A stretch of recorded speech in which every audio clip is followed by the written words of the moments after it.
Surprise गर्छु camera अब video गराएर दिदीको reaction. So hello guys, welcome छ मेरो युट्युब च्यानलमा। मेरा प्यारा प्यारा साथीहरूलाई हेर्नुस्, दिदीले मलाई वेलकम गर्दै हुनुहुन्छ। हेर्नुस् मेरो दिदीको किचन एकदम राम्रो चाहिँ म फाइनली दिदीको घरमा आएको छु।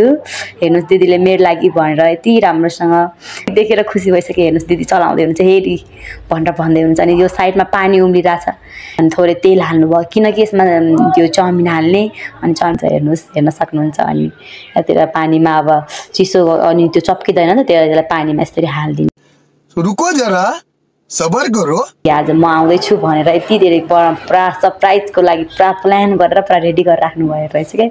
म त एक कस्तो हुन्छ भनेको त उल्टै मलाई नै सक्टमा गराइदिनु भयो कि दिदीले। म अचम्मै पऱ्यो कि दिदीले पुरा म आउनुभन्दा अगाडि नै पुरा रेडी गर्न लाग्नु भएको थियो। त्यही पनि अझ रेडी गर्न बाँकी रहेछ। अनि त्यसैले म चाहिँ अब हेर्नुस् मसँग पुरा भिडियो साथ दिनु होला मलाई। हेर्नुस् हाम्रो दिदी बहिनीको माया। अनि यस्तो हेर्नुस् हामीहरू पर भए पनि कहिलेकाहीँ भेट भयो भने यसरी नै हामी रमाइलो गर्ने टक्कर राख्नुहुन्छ। हेर्नुस् अब चाउमिनको लागि बाहिर होटलमा किन जाने, किन घरमै बरु फ्यामिलीसँग बसेर दिदी बहिनी